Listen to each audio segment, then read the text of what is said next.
തന്റെ ജീവിതത്തിലും ബഹിരാകാശ യാത്രകളിലും തന്റെ ഹിന്ദു വിശ്വാസങ്ങളുടെ പങ്കിനെക്കുറിച്ച് സുനിത വില്യംസ് തുറന്നു പറഞ്ഞിട്ടുണ്ട്. More spiritual than religious. Hindu വിശ്വാസങ്ങളും ആത്മീയതയും തന്റെ ജീവിതത്തിൽ എത്രത്തോളം പ്രധാനപ്പെട്ടതാണെന്ന് പറയാൻ സുനിത ഒരിക്കലും മടി കാണിച്ചിട്ടില്ല. 2024 വസന്തകാലത്ത് നാസ ബഹിരാകാശ യാത്രക്കാരായ സുനിത വില്യംസും ബാരി വിൽമോറും ബോയിങ്ങിന്റെ പുതിയ സ്റ്റാർലൈനർ ബഹിരാകാശ പേടകം പരീക്ഷിക്കുന്നതിനുള്ള ഒരു ദൗത്യത്തിന്റെ ഭാഗമാവുകയാണ്. ഒരാഴ്ചയിൽ കൂടുതൽ നീണ്ടു നിൽക്കുന്ന ദൗത്യം അത്രയേ ഉണ്ടായിരുന്നുള്ളൂ. അങ്ങനെ അന്താരാഷ്ട്ര ബഹിരാകാശ നിലയം ISSലേക്ക് ക്രൂവിനെ കൊണ്ടുപോകാനുള്ള സ്റ്റാർലൈനറിന്റെ സന്നദ്ധത തെളിയിക്കും എന്ന ശുഭാപ്തി വിശ്വാസത്തോടെ 2024 മെയ് 6 കേപ്പ് കാനവറിൽ നിന്ന് ശക്തമായ അറ്റ്ലസ് V റോക്കറ്റ് ഉപയോഗിച്ച് സ്റ്റാർലൈനറിനെ ലോഞ്ച് ചെയ്യുകയാണ്. പരിചയസമ്പന്നരായിട്ടുള്ള ടെസ്റ്റ് പൈലറ്റുമാരായിട്ട് സുനിതയും ബാരിയും അവരൊരു പതിവ് പറക്കലിനായിട്ട് തയ്യാറായിരുന്നു. ISSൽ ഡോക്ക് ചെയ്യുക, സിസ്റ്റം പരീക്ഷണങ്ങൾ നടത്തുന്നതിന് കുറച്ച് ദിവസം ചെലവഴിക്കുക, തുടർന്ന് ഭൂമിയിലേക്ക് മടങ്ങുക.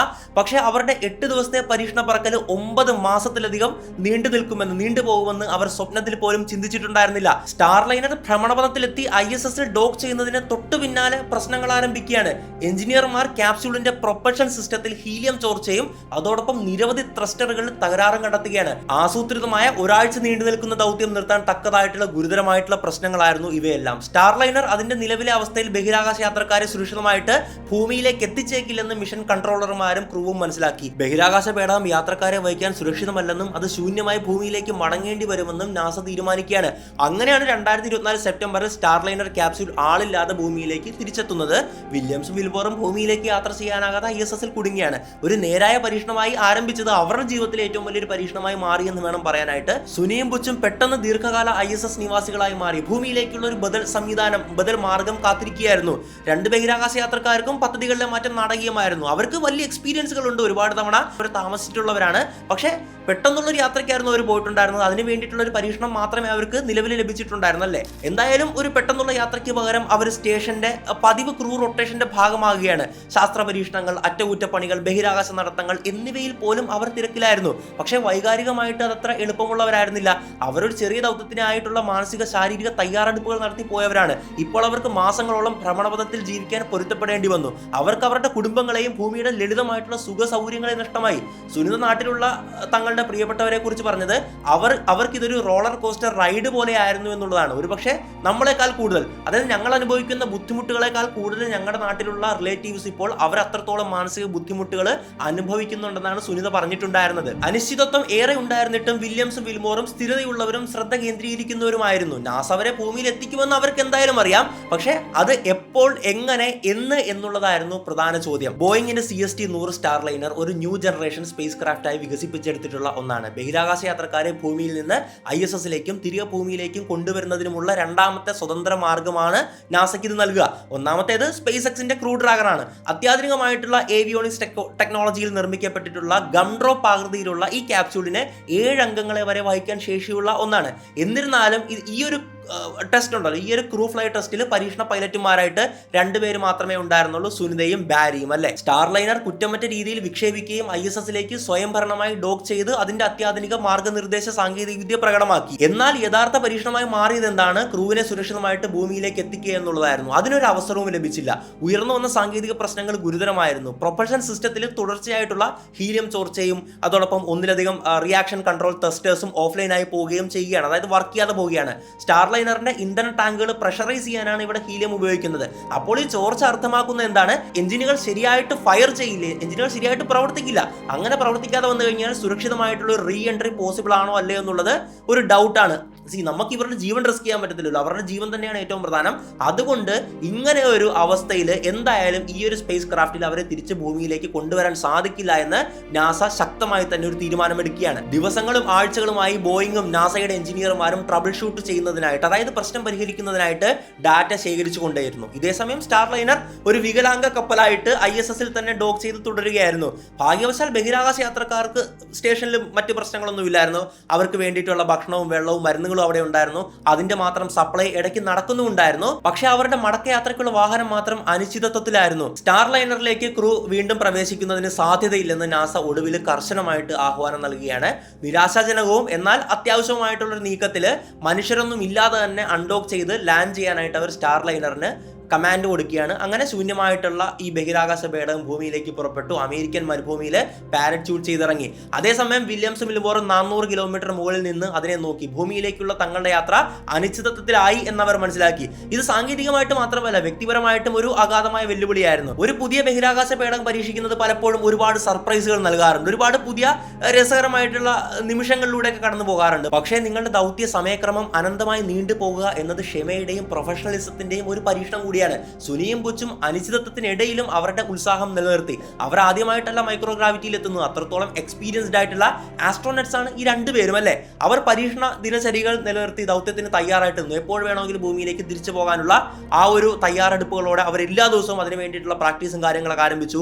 അവിടെ ഡെയിലി ചെയ്യേണ്ട എക്സസൈസുകളുണ്ട്, അവിടെ ചെയ്യേണ്ട പഠനങ്ങളും കാര്യങ്ങളും ഒക്കെ ആയിട്ട് ഡെയിലി ക്രൂ റൊട്ടേഷന്റെ ഭാഗമായിട്ട് അവർ അവിടുത്തെ വർക്കും കാര്യങ്ങളിലൊക്കെ സന്തോഷകരമായിട്ടാണ് കാണപ്പെട്ടിട്ടുണ്ടായിരുന്നത്. പക്ഷേ ഇവിടെ എടുത്തു പറയേണ്ട കാര്യം എന്തെന്നാൽ ഇവർ ഈ അനുഭവിച്ച ബുദ്ധിമുട്ടുകളുണ്ടല്ലോ, അവരുടെ ത്യാഗമുണ്ടല്ലോ, അത് ഈ എയറോസ്പേസ് ടെക്നോളജിക്ക് നൽകിയ സംഭാവന എന്ന് പറയുന്നത് വളരെ വലുതാണ്. ഒരുപക്ഷെ മറ്റൊരു സമയത്താണ് ഈ ദൗത്യം നടക്കുകയും അവർ തിരിച്ചു പോകുന്ന സമയത്താണ് ഹീലിയം ചോർച്ച ഉണ്ടാകുകയും എഞ്ചിനുകൾ പ്രവർത്തിക്കാതെ വരികയും ഒക്കെ ചെയ്തു കഴിഞ്ഞു കഴിഞ്ഞാൽ ഒരുപക്ഷെ വലിയൊരു അപകടത്തിലേക്കായിരിക്കും അത് പോകുന്നത്. പക്ഷെ അതിനു മുന്നേ നമുക്ക് ഇപ്പോൾ അതിന്റെ പ്രശ്നങ്ങൾ എന്താണെന്ന് മനസ്സിലാക്കാൻ സാധിച്ചു. ഭാവിയിൽ ഒരിക്കലും ഈ പ്രശ്നങ്ങൾ വരാത്ത രീതിയിൽ ഇനി അത് നമുക്ക് എഞ്ചിനീയറിംഗ് ചെയ്യാൻ പറ്റും. ആ ഒരു ഡാറ്റ നമ്മുടെ കയ്യിലുണ്ട്. അപ്പോൾ അത്രത്തോളം കുറ്റമറ്റതായിട്ട് അയച്ചിട്ട് പോലും ആ ഒരു പ്രശ്നങ്ങൾ വന്നു. ഇപ്പോൾ എയറോസ്പേസിൽ എല്ലാം അങ്ങനെയാണ് നമ്മൾ മുന്നേറുന്നത്. അതായത് ഫ്ലൈറ്റുകൾ തകരാറുണ്ടല്ലോ, ഫ്ലൈറ്റുകൾ തകരാനുള്ള കാരണം എന്താണെന്ന് പഠിക്കും. ഒരൊറ്റ ഫ്ലൈറ്റ്, അത് അടുത്ത ഫ്ലൈറ്റിൽ ലോകത്തൊരിടത്തും അത് വരില്ല. കാരണം ആ ഒരു പ്രശ്നം പരിഹരിച്ചിട്ടേ ബാക്കി എല്ലാ ഫ്ലൈറ്റുകളും പറന്നു വരത്തുള്ളൂ. ഇതാണ് എയറോസ്പേസ് ഏവിയേഷൻ മേഖലകളിലൊക്കെ കാണുന്നത്. അപ്പോൾ ഇത് കാരണം സ്റ്റാർലൈനറിന് വലിയ ഗുണങ്ങളും കൂടി ഉണ്ടായി എന്ന് പറയേണ്ടിയിരിക്കുന്നു. പിന്നൊരു കാര്യം ഉള്ളത്, സാങ്കേതിക വിദ്യ പ്രതീക്ഷിച്ച പോലെ പ്രവർത്തിക്കാത്തപ്പോൾ ബഹിരാകാശ യാത്രക്കാർക്കും അതോടൊപ്പം ഗ്രൗണ്ട് ടീമും എങ്ങനെ പൊരുത്തപ്പെട്ട് ഒരുമിച്ച് പ്രവർത്തിക്കണമെന്നും ഈ ഒരു സംഭവം തെളിയിക്കുകയാണ്. അങ്ങനെ ബഹിരാകാശ നിലയത്തിൽ മാസങ്ങൾ കടന്നുപോയി. ഒടുവിൽ ഭൂമിയിലേക്ക് എത്താനുള്ള മാർഗം മറ്റൊരു ബഹിരാകാശ പേടകത്തിന്റെ രൂപത്തിൽ എത്തുകയാണ്. എലോൺ മസ്കിന്റെ സ്പേസ് എക്സ് ക്രൂ ഡ്രാഗൺ ആണ്. അടുത്ത ക്രൂ റൊട്ടേഷൻ ഫ്ലൈറ്റിന്റെ ഭാഗമായിട്ട് ഈ കുടുങ്ങിയ 2 ബഹിരാകാശ യാത്രക്കാരെ ഒരു ഡ്രാഗൺ ക്യാപ്സൂളിൽ തിരിച്ചെത്തിക്കാൻ നാസയും സ്പേസ് എക്സും പദ്ധതി ആരംഭിക്കുകയാണ്. 2025 തുടക്കത്തിൽ ISSലേക്ക് പുതിയൊരു ക്രൂവിനെ വഹിച്ചുകൊണ്ട് സ്പേസ് എക്സ് ഡ്രാഗൺ ബഹിരാകാശ പേടകം ISSൽ വളരെ സക്സസ്ഫുള്ളി ഡോക്ക് ചെയ്യാണ്. ഇതിനർത്ഥം വില്യംസിനും വിൽമോറിനും മറ്റ് ബഹിരാകാശ യാത്രക്കാരോടൊപ്പം ഡ്രാഗണിൽ ഒരു റിട്ടേൺ സീറ്റ് കിട്ടും. അതിൽ ഭൂമിയിലേക്ക് തിരിച്ചു പോരാൻ കഴിയുമെന്നുള്ളതായിരുന്നു. ഒരു ശുഭാപ്തി വിശ്വാസം തന്നെയായിരുന്നു അത്. പക്ഷെ അവർ പോയ വാഹനത്തിലല്ല, മറ്റൊരു വാഹനത്തിലല്ലേ. അതായത് നമ്മൾ ഈ കപ്പലിലൊക്കെ പോകുമ്പോൾ കപ്പൽ എന്തെങ്കിലും അപകടത്തിൽപ്പെട്ട് കഴിഞ്ഞു കഴിഞ്ഞാൽ നമ്മൾ ലൈഫ് ബോട്ടിൽ കയറി രക്ഷപ്പെടുമല്ലേ. അപ്പോൾ ഇവരെ സംബന്ധിച്ച് ഇതൊരു സ്പേസ് ലൈഫ് ബോട്ടായിരുന്നു. കാരണം അവരെ രക്ഷിക്കാൻ വന്നിട്ടുള്ള ഒരു പേടകമായിരുന്നു ഈ ഒരു സ്പേസ് എക്സിന്റെ ഡ്രാഗൺ ക്രൂ എന്നുള്ളത്. ഈ രണ്ടുപേരെ സംബന്ധിച്ച് ഈ ഒരു കാര്യം വളരെ സന്തോഷം നൽകുന്ന ഒന്നായിരുന്നു, വളരെയേറെ ആവേശം നൽകുന്ന ഒരു കാര്യമായിരുന്നു. അങ്ങനെ സ്പേസ് എക്സിന്റെ വെളുത്ത പ്രഷർ സ്യൂട്ടുകൾ ധരിച്ച സുനിതയും ബുച്ചും ക്രൂ ഡ്രാഗണിൽ പ്രവേശിക്കുകയും അവരുടെ സീറ്റുകളിൽ സുരക്ഷിതമായി സ്ഥാനം ഉറപ്പിക്കുകയും ചെയ്തു. അവരുടെ മുന്നിലുള്ള സ്ലീക്ക് ടച്ച് സ്ക്രീൻ ഡിസ്പ്ലേയിൽ അവരുടെ ആശയവിനിമയ പരിശോധനകളും സിസ്റ്റം റീഡ് ഔട്ടുകളും ഒക്കെ അവർ നടത്തുകയാണ്. ഏറ്റവും കൂടുതൽ പരിശീലനം, അതായത് അവർക്ക് ഏറ്റവും കൂടുതൽ പരിശീലനം ലഭിച്ചതിലാണ് ഈ ഒരു സ്റ്റാർലൈനറിലാണല്ലേ. അപ്പോൾ ഈ ഒരു ക്രൂ ഡ്രാഗണുമായിട്ട് മുൻകാല പരിചയങ്ങളൊന്നുമില്ല. എന്നിരുന്നാലും അവർ അത്രത്തോളം എക്സ്പീരിയൻസ്ഡ് ആയതുകൊണ്ട് അവർക്ക് ഈ ഒരു കൺസോളൊക്കെ അത്യാവശ്യമായിട്ട് ഉപയോഗിക്കാൻ പറ്റിയാണ്. പിന്നെ ഗ്രൗണ്ടിലുള്ള സ്പേസ് എക്സിന്റെ ടീം എല്ലാ കാര്യങ്ങളും എല്ലാ സംശയങ്ങളും അതാത് സമയം ലൈവായിട്ട് തന്നെ ദൂരീകരിച്ച് കൊടുക്കുന്നുണ്ട്. ഈ ഒരു ഓപ്ഷന് വേണ്ടി എന്താണ് സെലക്ട് ചെയ്യേണ്ടത് തുടങ്ങിയ എല്ലാ കാര്യങ്ങളും പറഞ്ഞു കൊടുക്കുന്നുണ്ട്. എന്തായാലും പേടകത്തിന്റെ ഹാച്ചുകൾ അടച്ചു. റേഡിയോയിലൂടെ ഊഷ്മളമായ വിടവാങ്ങൽ കൈമാറി ISSൽ നിന്ന് ക്യാപ്സ്യൂൾ അൺഡോക്ക് ചെയ്തു. 9 മാസമായി അവരുടെ വാസസ്ഥലമായിരുന്ന പരിക്രമ ലാബിൽ നിന്ന് അവർ പതിയെ പിൻവാങ്ങുകയാണ്. മടക്കയാത്രയ്ക്കായി മണിക്കൂറുകളോളം ഡ്രാഗൺ ക്യാപ്സ്യൂൾ സ്വതന്ത്രമായിട്ടുള്ള ഭ്രമണപഥത്തിൽ സഞ്ചരിക്കുകയാണ്. ജനാലയിലൂടെ പുറത്തേക്കുള്ള ക്രൂവിന്റെ കാഴ്ച അതിശയിപ്പിക്കുന്നതായിരുന്നു. ഭൂമിയുടെ നീലവക്രം ഓരോ ഭ്രമണപഥത്തിലും വലുതായിക്കൊണ്ടേയിരുന്നു.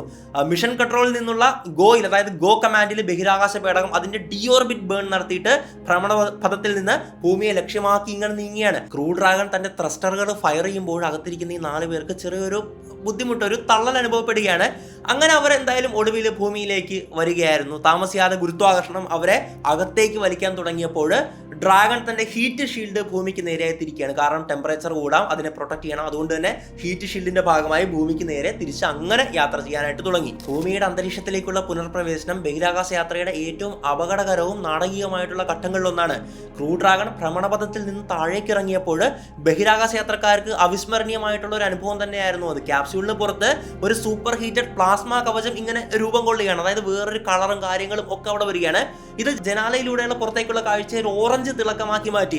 അകത്ത് ജി ഫോഴ്സുകളിൽ മുകളിലേക്ക് ഉയർന്നു, ഗ്രാവിറ്റി മുകളിലേക്ക് ഉയർന്ന് ഗുരുത്വാകർഷണ ബലത്തിന്റെ ഏകദേശം 4 മടങ്ങ് ശക്തിയിലായിരുന്നു അത് അപ്പോൾ ഉയർന്നിട്ടുണ്ടായിരുന്നത്. ക്യാപ്സ്യൂൾ വളരെ വേഗത കുറയുമ്പോൾ, അതായത് റാപ്പിഡ് ഡി ആക്സലറേഷൻ നടക്കുമ്പോൾ കൂടുതൽ ഭാരമേറി വരുന്നതായിട്ട് അവർക്ക് അനുഭവപ്പെട്ടു. ഈ 9 മാസക്കാലം അവർ ഭാരം എന്ന് പറയുന്ന ഒന്ന് അനുഭവിച്ചിട്ടില്ല. എന്നാൽ ഇപ്പോൾ 4 മടങ്ങ് ഗ്രാവിറ്റിയാണ് അവരുടെ ശരീരത്ത് അനുഭവപ്പെടുന്നത്. ഇത് സുനിതയും ബുച്ചിനെയും വീണ്ടും അവരുടെ സീറ്റിലേക്ക് അമർത്തുകയാണ്. ഇത്രയും മാസങ്ങൾ ഭാരമില്ലാതെ ഗുരുത്വാകർഷണത്തിന്റെ യാതൊരു ബലവുമില്ലാത്ത അവരുടെ ശരീരങ്ങളിൽ, കവിളുകളിലും കൈകളിലും ഒക്കെ ആയിട്ട് പെട്ടെന്ന് ഭാരത്തിന്റെ ഞെരുക്കം അനുഭവപ്പെടുകയാണ്. അവർ അവരുടെ പരിശീലനത്തിൽ ശ്രദ്ധ കേന്ദ്രീകരിക്കുകയാണ്. സ്ഥിരമായി ശ്വസിക്കുക, പേശികളെ ജി ലോഡിനെതിരെ ടെൻസ്ഡ് ആക്കുക തുടങ്ങിയവയൊക്കെ. കട്ടിയുള്ള വായു മുറിച്ച് മുന്നേറുമ്പോൾ ക്യാപ്സ്യൂൾ വൈബ്രേറ്റ് ചെയ്യുകയും വിറയ്ക്കുകയും ചെയ്യുന്നുണ്ട്. ടർബുലൻസ് ഏറെ ഉണ്ടായിരുന്നിട്ടും ബഹിരാകാശ പേടകത്തിന്റെ താപ കവചവും അതുപോലെ ശക്തമായിട്ടുള്ള ഘടനയും വളരെ ശക്തിയോടെ തന്നെ പിടിച്ചു നിൽക്കുകയാണ്. 1600 ഡിഗ്രി സെൽഷ്യസ് മുകളിലുള്ള താപനിലയിൽ നിന്ന് അവരെ സംരക്ഷിച്ചത് ഈ ശക്തമായിട്ടുള്ള കവചമാണ്. പിന്നീട് പതുക്കെ എല്ലാം ശാന്തമായി വന്നു. പ്ലാസ്മ കവചം വാങ്ങി, സവാരി സുഗമമായി, ജി ഫോഴ്സുകൾ കുറഞ്ഞു. ഏറ്റവും വെല്ലുവിളിയേറിയ ഒരു അവസ്ഥയിലൂടെയായിരുന്നു അവർ ഈ ഒരു ഘട്ടത്തിൽ കടന്നുപോയത്. സമുദ്രത്തിന് ഏകദേശം 18,000 അടി ഉയരത്തിലെത്തിയപ്പോൾ ബഹിരാകാശ പേടകം അതിന്റെ ഡ്രോഗ് പാരച്യൂട്ടുകൾ വിന്യസിപ്പിക്കുകയാണ്. ക്യാപ്സ്യൂളിനെ സ്ഥിരപ്പെടുത്താനും മന്ദഗതിയിലാക്കാനും പുറത്തേക്ക് ഉയർന്നു വന്ന 2 ചെറിയ പാരച്യൂട്ടുകളാണ് ഈ ഡ്രോഗ് പാരച്യൂട്ടുകൾ എന്നുള്ളത്.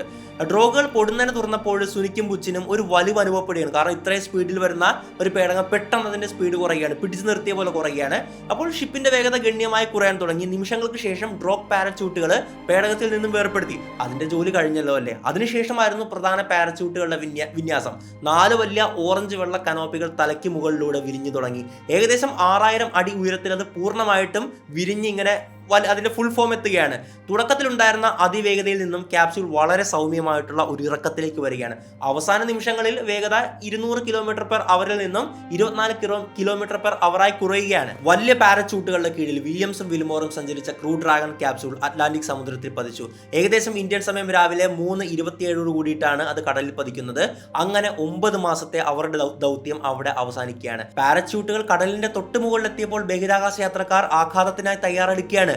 അവസാനത്തെ ഒരു പ്രഹരത്തോടെ ബഹിരാകാശ പേടകം ഫ്ലോറിഡ തീരത്ത് വെള്ളത്തിൽ തട്ടി. കടൽ വെള്ളത്തിൽ ഒരു സ്പ്രേ വലിയൊരു, അതായത് ചീറ്റിത്തെറിക്കുകയാണ് കടൽ വെള്ളം. ആ ഒരു ആഘാതത്തിൽ കഠിനമായ ലാൻഡിംഗ് മൂലമോ അല്ലെങ്കിൽ പെട്ടെന്നുള്ള ഒരു സ്റ്റോപ്പ് മൂലമോ അകത്ത് സുനിക്കും ബുച്ചിനും ഒരു നേരിയ ആഘാതം അനുഭവപ്പെട്ടേക്കാം. പക്ഷെ അവരുടെ നിയന്ത്രണത്തിലുള്ള കാര്യങ്ങളല്ല ഇപ്പോൾ നടക്കുന്നത്. പാരച്യൂട്ടുകളുടെ സഹായത്തോടെ പരമാവധി വേഗത കുറച്ച് വളരെ സുരക്ഷിതമായിട്ട് അത് വെള്ളത്തിൽ പതിപ്പിക്കുക എന്നുള്ളൊരു കാര്യമാണ് ഇപ്പോൾ നാസയും സ്പേസ് എക്സും കൂടെ അവിടെ ചെയ്തു കൊടുക്കുന്നത്. അങ്ങനെ എന്തായാലും സുരക്ഷിതമായി 286 ദിവസങ്ങൾക്കുള്ളിൽ ആദ്യമായി വില്യംസും വിൽമോറും ഭൂമിയുടെ ഉപരിതലത്തിൽ തിരിച്ചെത്തി. ഡ്രാഗൺ ക്യാപ്സ്യൂൾ കടലിൽ പതിച്ച ഉടനെ വീണ്ടെടുക്കൽ സംഘങ്ങൾ പ്രവർത്തനം ആരംഭിച്ചു. നല്ല കാലാവസ്ഥയുള്ള ഒരു ലാൻഡിംഗ് സോൺ ശ്രദ്ധാപൂർവ്വം തിരഞ്ഞെടുത്തതിനാൽ വേറെ പ്രശ്നങ്ങളൊന്നും ഉണ്ടായിരുന്നില്ല.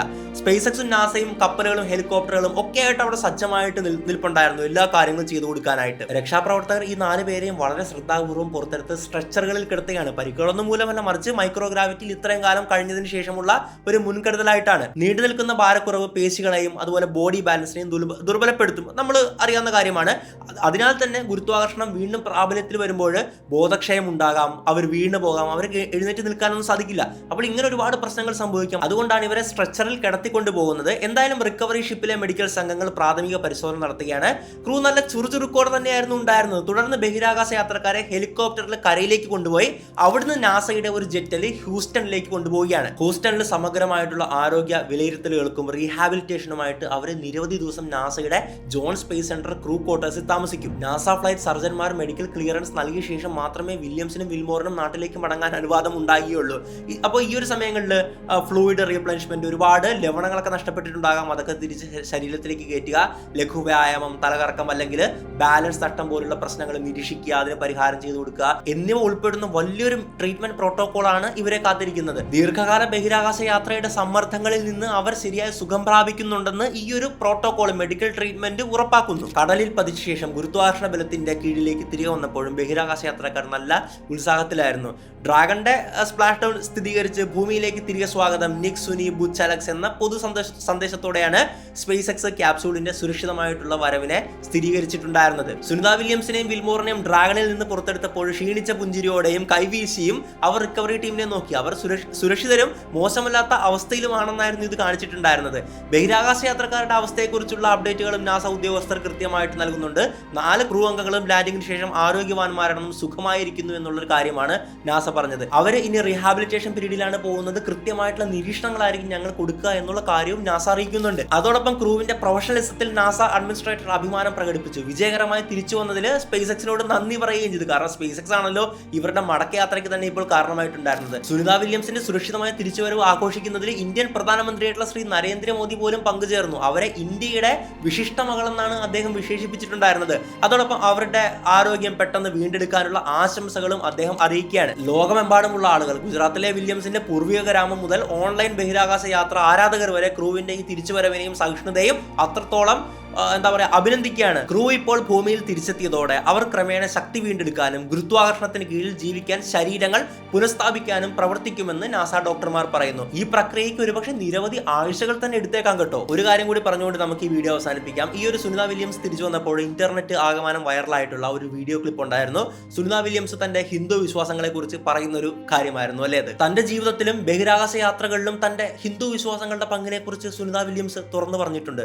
മോർ സ്പിരിച്വൽ ദാൻ റിലീജിയസ്, അതായത് മതവിശ്വാസം എന്നതിനപ്പുറത്തുള്ള ആത്മീയതയാണ് തന്നിലുള്ളതെന്നാണ് സുനിത പറഞ്ഞത്.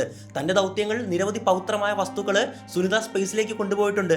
പ്രത്യേകിച്ച് ISSലേക്കുള്ള മുൻകാല യാത്രകളുണ്ടല്ലോ, അതിൻ്റെ അകത്ത് സുനിത ഭഗവത്ഗീതയും ഹിന്ദു ഉപനിഷത്തുകളും ഒക്കെ കൊണ്ടുപോയിട്ടുണ്ട്. ഈ ഗ്രന്ഥങ്ങൾ അവർക്ക് ആത്മവിശ്വാസവും പ്രചോദനവും നൽകിയാണ്. അപ്പോൾ കൃത്യമായി പറഞ്ഞത് ഈ പുസ്തകങ്ങൾ ബഹിരാകാശത്തേക്ക് കൊണ്ടുപോകാൻ തികച്ചും ഉചിതമായിരുന്നു എന്നുള്ളതാണ് വില്യംസ് പറഞ്ഞത്. ഭൂമിയിൽ നിന്ന് അകലെയായിരിക്കുമ്പോൾ ശ്രദ്ധയും അതുപോലെ മാനസിക സമാധാനവും ഒക്കെ നിലനിർത്താൻ ഇതിൽ നിന്നുള്ള ജ്ഞാനം സുനിതയെ സഹായിച്ചുവെന്നും അവർ ഊന്നി പറഞ്ഞു. അതോടൊപ്പം ഗണപതി ഭഗവാന്റെ ഒരു ചെറിയ വിഗ്രഹവും സുനിത കൊണ്ടുപോയിട്ടുണ്ട്. സുനിതയെ സംബന്ധിച്ചിടത്തോളം ഗണേശൻ എന്നുള്ളത് ഭാഗ്യത്തെയും സംരക്ഷണത്തെയുമാണ് പ്രതീകപ്പെടുത്തുന്നത്. അദ്ദേഹം എന്നോടൊപ്പം ബഹിരാകാശത്തേക്ക് വരേണ്ടി വന്നു എന്നാണ് സുനിത പറഞ്ഞത്. ഹിന്ദു വിശ്വാസങ്ങളും ആത്മീയതയും തന്റെ ജീവിതത്തിൽ എത്രത്തോളം പ്രധാനപ്പെട്ടതാണെന്ന് പറയാൻ സുനിത ഒരിക്കലും മടി കാണിച്ചിട്ടില്ല. ഒരു അഭിമുഖത്തിൽ വില്യംസ് ഗണേശനെ തന്റെ ഭാഗ്യത്തിന്റെ പ്രതീകം എന്ന് വിളിക്കുകയും ഭ്രമണപഥത്തിൽ തന്നോടൊപ്പം തന്റെ വിശ്വാസത്തിന്റെ ഒരു പ്രതിദാനം ലഭിച്ചതിൽ സന്തോഷമുണ്ടെന്ന് പറയുകയും ചെയ്തു. ഇതിനെല്ലാം പുറമെ ബഹിരാകാശത്ത് തന്റെ പൈതൃകത്തെ ബഹുമാനിക്കുന്നതിനുള്ള മറ്റു വഴികളും സുനിത വില്യംസ് കണ്ടെത്തിയിരുന്നു. ഇന്ത്യൻ ഭക്ഷണം ആസ്വദിക്കുക, ഒരിക്കൽ ISSലേക്ക് സമൂസ കൊണ്ടുപോയിട്ടുണ്ടെന്ന് സുനിത പറഞ്ഞിട്ടുണ്ടായിരുന്നു അല്ലേ. അപ്പോൾ അതുപോലെ തന്നെ അവിടെ നിശബ്ദമായിട്ട് ദീപാവലി ആഘോഷിക്കുന്ന കാര്യങ്ങളും ഒക്കെ തന്നെ സുനിത വീഡിയോസ് ഒക്കെ ആയിട്ട് വന്ന് പറഞ്ഞിട്ടുള്ള ആ വീഡിയോ ക്ലിപ്പുകൾ നമുക്ക് ഇന്നും ലഭ്യമാണ്. ഇതിലൂടെ സുനിത തന്റെ ഇന്ത്യൻ വേരുകളുമായി എത്രത്തോളം ബന്ധപ്പെട്ടിരിക്കുന്നു എന്ന് നമുക്ക് മനസ്സിലാക്കാൻ സാധിക്കും. തന്റെ ദൗത്യങ്ങളിൽ സാങ്കേതികമായിട്ടുള്ള ഒരു ജോലിക്കപ്പുറം ഈ ആത്മീയ പഠനങ്ങളും ചിന്തകളും തന്റെ ജീവിതത്തിൽ ഒരു ഭൗതിക തലമായിട്ട് ഒരു ലക്ഷ്യബോധം നൽകിയിട്ടുണ്ടെന്ന് സുനിത പറഞ്ഞിട്ടുണ്ട്. അതായത് എ സെൻസ് ഓഫ് പർപ്പസ്. തന്റെ വിശ്വാസത്തിന്റെ പ്രതീകങ്ങളായ ഗീത, ഉപനിഷത്തുകൾ, ഗണേശ വിഗ്രഹങ്ങൾ എന്നിവ കൂടെ കൊണ്ടുപോകുന്നത് വ്യക്തിപരമായ ആശ്വാസവും അതുപോലെ തന്നെ ഭൂമിയിലെ പ്രിയപ്പെട്ടവരിൽ നിന്നുള്ള പ്രാർത്ഥനകളുടെയും പിന്തുണകളുടെയും ഒരു ഓർമ്മപ്പെടുത്തലുമായിരുന്നു എന്നുള്ള കാര്യം ഒക്കെ സുനിത പങ്കുവച്ചിട്ടുണ്ട്. ഇവിടെ സുനിത പങ്കുവച്ചു പറഞ്ഞു എന്ന് എടുത്തു പറയാൻ കാരണമില്ലെങ്കിൽ ചിലർ പറയും ഇതൊക്കെ എപ്പോഴാണ് സുനിത പറഞ്ഞതെന്നൊക്കെ അല്ലേ.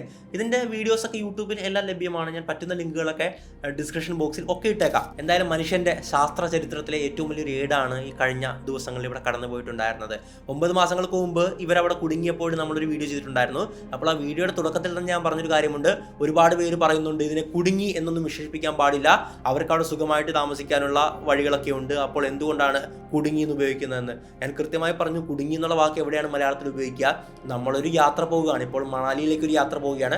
5 ദിവസത്തിന് ശേഷം നമ്മൾ തിരിച്ചു വരാൻ പ്ലാൻ ചെയ്യുകയാണ്. പക്ഷേ അവിടെ മണ്ണിടിച്ചിലുണ്ടായി, റോഡ് ഗതാഗതം തടസ്സപ്പെട്ടു, നമ്മൾ 1 മാസത്തോളം അവിടെ നിൽക്കേണ്ടി വന്നു. അതിനെന്താ പറയുക, യാത്രക്കാർ മണാലിയിൽ കുടുങ്ങി എന്ന് തന്നെയാണ് വിശേഷിപ്പിക്കുന്നത്. അതായത് നമ്മളൊരു സ്ഥലത്ത് ചെല്ലുകയും നമുക്ക് പ്രതികൂലമായിട്ടുള്ള സാഹചര്യങ്ങൾ മൂലം നമ്മൾ പ്രതീക്ഷിച്ച ദിവസം അവിടെ നിന്ന് തിരിച്ചു പോരാൻ പറ്റിയില്ലെങ്കിൽ അതിനെ കുടുങ്ങി എന്ന് തന്നെ വിശേഷിപ്പിക്കും. ഇവിടെ ബാരി ബുഷ്വിൽമോറും തന്റെ വിശ്വാസത്തെ പറ്റിയിട്ട് ഒരു സ്റ്റേറ്റ്മെന്റ് പറഞ്ഞിട്ടുണ്ടായിരുന്നു. അതായത് ഈ ഒരു സ്പേസിൽ നിന്ന് തിരിച്ചിങ്ങോട്ട് പോരുന്നതിന് മുമ്പായിരുന്നു പറഞ്ഞിട്ടുണ്ടായിരുന്നത്, എല്ലാം എൻ്റെ കർത്താവും രക്ഷകനുമായിട്ടുള്ള യേശു ക്രിസ്തുവിലുള്ള വിശ്വാസത്തിലൂടെ അവിടുത്തെ പദ്ധതി പ്രകാരം എന്ത് സംഭവിച്ചാലും ഞാൻ സംതൃപ്തനാണ്. ഭൂമിയിലേക്ക് മടങ്ങുന്നതിന് മുമ്പ് ബഹിരാകാശ നിലയത്തിൽ നിന്ന് സുവിശേഷം പ്രഘോഷിച്ച് ബുഷ്വിൽമോർ എന്നുള്ളതാണ് വാർത്ത. ഇത് ഞാൻ പറയാൻ കാരണം എന്തെന്നാൽ കഴിഞ്ഞ ദിവസങ്ങളിൽ കൂടെ ചില പോസ്റ്റുകൾ കണ്ടേ ഉള്ളൂ. അതായത് നമ്മുടെ നാട്ടിൽ പൊട്ടിമുളച്ച് വരുന്ന സ്വയം ബുദ്ധിജീവി ചമയുന്ന ചില ലിബറൽ പിള്ളേരുണ്ട്, അധികം പ്രായമൊന്നും കാണില്ല.